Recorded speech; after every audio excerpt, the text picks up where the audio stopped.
সমাজের দ্বন্দ্ব, কলহ, অনাচার আর তুচ্ছ ঘটনা নিয়ে রক্তক্ষয়ী যুদ্ধ যুবক মুহাম্মদের মনকে ব্যাকুল করে তুলল। তাই তো অল্প বয়সেই তিনি হিলফুল ফুদুল নামক যুবকদের এক সংগঠন গঠন করলেন, যার উদ্দেশ্য হল মক্কার সমাজের অনর্থক যুদ্ধগুলো রোধ করা। এরই মধ্যে মুহাম্মদের সততা, সত্যবাদিতা ও আমানতদারিতার খবর মক্কার সবচেয়ে ধনী মহিলা খাদিজার কানে গেল এবং খাদিজা মুহাম্মদকে তার সমুদয় ব্যবসা দেখার দায়িত্ব অর্পণ করলেন। আল আমিন মুহাম্মদ কিভাবে খাদিজার ব্যবসার সাফল্য এনে খাদিজার মনকেও জয় করেছিলেন, এবার তার কাহিনী। তোমাদের সামনে আমি খাদিজা রাদিয়াল্লাহু তাআলা আনহুর সাথে রাসূল করিম সাল্লাল্লাহু আলাইহি সাল্লামের ব্যবসায়িক চুক্তি সম্পর্কে আলোচনা করেছিলাম। মনে হয় তোমাদের জানা আছে। খাদিজা তার ব্যবসায়ের জন্য মহানবী সাল্লাল্লাহু আলাইহি সাল্লামকে কাজে লাগিয়েছিলেন এবং তিনি ব্যবসায় গিয়েছিলেন।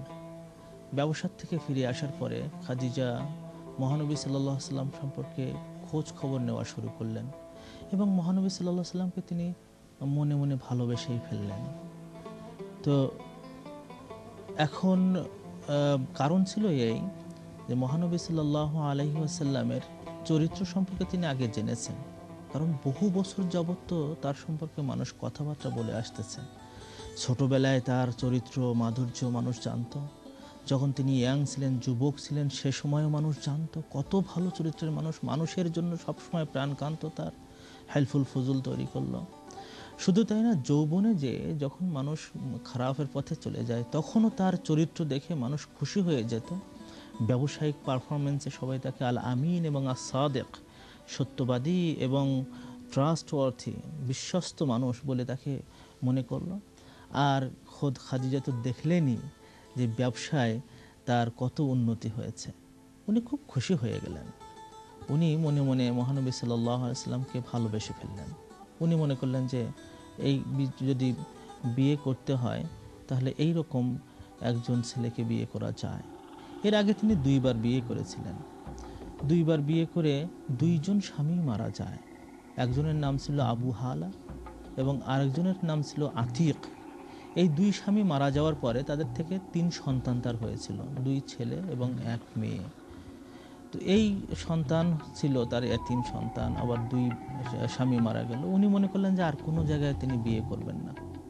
কিন্তু খাদিজা, তার সম্পদ ছিল অনেক বেশি। আমাদের তবাকাতে ইবনে সাআদের মধ্যে আমরা দেখতে পাই, ইবনে সাআদ উল্লেখ করেছেন, যখন তার ব্যবসায়িক কাফেলা দূরে যেত তখন সমস্ত কুরাইশদের সম্পদ এবং কাফেলা যত বড় হতো, তার একার কাফেলা তাদের সবার চেয়ে বড় হয়ে যেত। এত সম্পদের মালিক ছিল। শুধু তাই না, খাদিজার এই সম্পদের সাথে সাথে তার বংশ মর্যাদা ছিল অনেক উন্নত। আর সৌন্দর্যের দিক দিয়ে তিনি ছিলেন অসম্ভব সুন্দরী একজন মহিলা।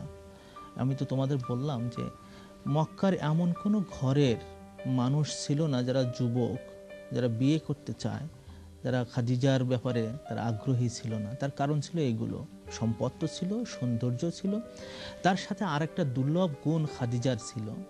তা হলো এই যে খাদিজার চরিত্র ছিল অসম্ভব সুন্দর। জাহেলি যুগে এই ধরনের চরিত্র মেয়ে সাধারণত পাওয়া যেত না বলেই তাকে বলা হতো তাহেরা, পবিত্র মেয়ে। এই সব গুণাবলীর কারণে মানুষ মনে করত যে খাদিজা একজন খুব ডিমান্ডেবল মহিলা, তাকে বিয়ে করা যায়। সবাই মনে করত যে এটা খুব সুন্দর। এই মহিলা যখন দেখলেন যে নবী মুহাম্মদ সাল্লাল্লাহু আলাইহি সাল্লাম, এই মুহাম্মদ আমাদের সমাজে বেড়ে ওঠা মানুষ, যার মধ্যে আবিলতা, পঙ্কিলতা, খারাপ জিনিস কোনো কিছু তার গায়ে স্পর্শ করেনি, এমন একজন ছেলেকে পাওয়া মতন দুর্লভ জিনিস আর হতে পারে না। মাইসারার মাধ্যমে তিনি সংবাদ পেয়েছেন। এইবার তার একজন খুব ঘনিষ্ঠ বান্ধবী ছিল, সেই বান্ধবীর নাম ছিল নাফিসা ইবনে মুনাব্বিহ। এই নাফিসার সাথে তিনি খুব গোপন কথা বলতেন। সবার সাথে তিনি গোপন কথা বলতেন না, ওই একজনের সাথেই তিনি গোপন কথা বলতেন, তার নাম ছিল নাফিসা। নাফিসাকে একদিন ডাকলেন, ডেকে বললেন, নাফিসা, মোহাম্মদ সম্পর্কে তোমার ধারণা কি? উনি বললেন যে খুবই ভালো লোক, তার সম্পর্কে তো ভালো কথা শুনি, আমাদের সমাজে সবাই তাকে প্রশংসা করে। তো উনি বললেন, তাকে যদি আমি বিয়ে করতে চাই তোমার কি মত? তো উনি বললেন, তাহলে তো খুবই ভালো হয়। তো তুমি যাও, তো তুমি যেই মোহাম্মদকে বলো যে আমি তার ব্যাপারে ইন্টারেস্টেড, আমি উৎসাহী। তো নাফিসে এত খুশি হলেন যে আমার এই বান্ধবী এতগুলো বিয়ে রিজেক্ট করেছে, বিয়ে করবে না বলে স্ত্রীর সিদ্ধান্ত নিয়েছে, তারপরে আবার বিয়ে করতে যাচ্ছে, তাকে তো হেল্প করা দরকার। উনি গেলেন নবী মুহাম্মদ সাল্লাল্লাহু আলাইহি সাল্লামের কাছে। যে আমি খুব আনন্দ পেয়েছি যখন সিরাতে ইবনে হিসাবের মধ্যে এই কথাগুলো লেখা আছে যে তিনি যে মুহাম্মদ সাল্লাল্লাহু আলাইহি সাল্লামকে কী বলছিলেন। উনি বলছেন, মুহাম্মদ, যদি কেউ তোমাকে ভালোবাসে তুমি কি তার ডাকে সাড়া দেবে? তো মুহাম্মদ সাল্লাল্লাহু আলাইহি সাল্লাম বললেন যে কে সে ব্যক্তি, তুমি বলো আগে কে সে। তো বলল যে তিনি হলেন খাদিজা। তখন মুহাম্মদ সাল্লাল্লাহু আলাইহি সাল্লাম একটু চুপ করে গেছেন, কারণ তিনি ভাবার জন্য একটু সময় নিয়েছেন, চিন্তা করতেছেন। চিন্তা করতে করতে বলে, ঠিক আছে আমাকে সময় দাও, আমি একটু চিন্তা করি। উনি এরপরে যে ওনার খুব ঘনিষ্ঠ একজন চাচা ছিল, হযরত আবু তালেব তার ঘনিষ্ঠ ছিলই তো, কিন্তু তার চেয়েও আরও একটু গোপন কথা বলা যায়, বন্ধু সুলভ আচরণ করা যায় এমন একজন চাচা ছিল, তার নাম ছিল হামজা। আমি তো এই গল্প বলেছি, তোমাদের মনে আছে মনে হয়, যে আবু লাহাবের একজন দাসী মহানবী সাল্লাল্লাহু আলাইহি সাল্লামকে দুধ খাওয়াইছিলেন, মনে আছে তোমাদের সে কথা? এই সূত্রে হামজাও ওই দাসীর দুধ খেয়েছিলেন। সেই কারণে মহানবী এবং হামজা দুইজন যদিও চাচা, কিন্তু তাদের সম্পর্ক ছিল দুধ ভাইয়ের সম্পর্ক। চাচা হওয়া সত্ত্বেও বন্ধুসুলভ সম্পর্ক ছিল। উনি যেই বললেন, চাচা এরকম খাদিজা তো প্রস্তাব পাঠিয়েছে আমাকে বিয়ে করার জন্য, আপনি কি মনে করেন? হামজা তো খুবই খুশি হয়ে গেছেন যে এত সুন্দর মহিলা, এত সম্পদ তার আছে এবং এত উচ্চ বংশের মেয়ে, এই মেয়েকে বিয়ে করতে তো আমি তো কোনো বাধা দেখি না। উনি বললেন, ঠিক আছে, আমি আমার ভাইকে বোঝাবার চেষ্টা করব। উনি সোজা দৌড়ে গেলেন আবু তালেবের কাছে, যে বললেন যে এই ব্যাপার, খাদিজা প্রস্তাব পাঠিয়েছে নবী মুহাম্মদ সাল্লাল্লাহু আলাইহি সাল্লামকে বিয়ে করবেন, তো আপনার কি মত? আবু তালেব বললেন যে খাদিজা প্রস্তাব দিয়েছে আমার ভাতিজা সম্পর্কে, সেখানে তো আমি কোনো না দেখি না, কিন্তু মুহাম্মাদের কাছে শোনো তিনি রাজি কিনা। এরপরে মুহাম্মদ সাল্লাল্লাহু আলাইহি সাল্লামকে ডাকা হলো। উনি বললেন যে হ্যাঁ আমি রাজি আছি। উনি বললেন, ঠিক আছে, তুমি যদি রাজি থাকো তাহলে আমাদের কোনো মত পার্থক্য নাই। এরপরে খাদিজা তার আব্বা মারা গিয়েছিল হারবুল ফিজারে। তোমাদের সাথে তো বলেছি হারবুল ফিজার কাকে বলা হয়, এর আগে তোমরা জানতে পেরেছ। এই হারবুল ফিজারে তার বাবা মারা যাওয়ার পরে সমস্ত সম্পদের অধিকারিণী তিনি হয়ে যান, কিন্তু তার এক চাচা ছিল আমর ইবনে আসাদ, খুব ভালো মানুষ। তাকে তিনি গার্ডিয়ান মনে করতেন। তার চাচার কাছে যে বললেন, চাচা এরকম বিয়ে করব না মনে করছিলাম, কিন্তু নবী মুহাম্মদকে ব্যাপারে আপনি মুহাম্মদ সম্পর্কে আপনি কি চিন্তা ভাবনা করেন? একটু লজ্জাও পাচ্ছেন। তখন তার চাচা আমর বলতেছেন যে তার মতন ছেলে তো পাওয়া যায় না, তুমি যদি বিয়ে করতে চাও তাহলে তোমার স্বামী হওয়ার জন্য বর্তমান বিশ্বে আমি মনে করি তার চেয়ে উপযুক্ত পাত্র দুনিয়ার কোথাও পাবে না। তিনি বললেন, ঠিক আছে, আপনি তাহলে প্রস্তাব নিয়ে তার মুরব্বীদের কাছে যান।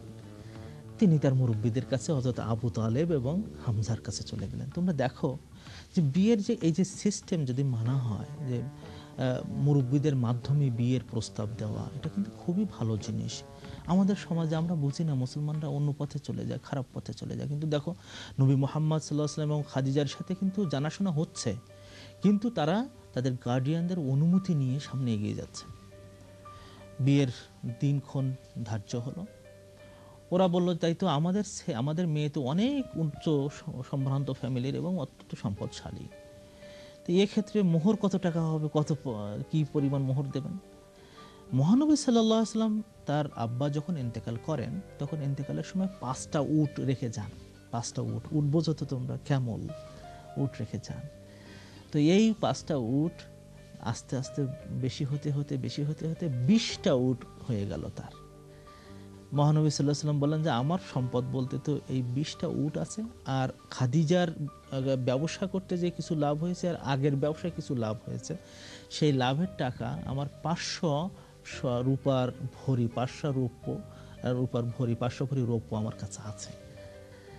তো এখন এইটা দিয়ে হবে কিনা আপনারা শুনে দেখেন। তো ওনারা প্রস্তাব নিয়ে খাদিজার কাছে গেলেন। খাদিজা কি বলেন আমরা একটু শোনার চেষ্টা করি, পরেই তোমরা জানতে পারবে ইনশাআল্লাহ।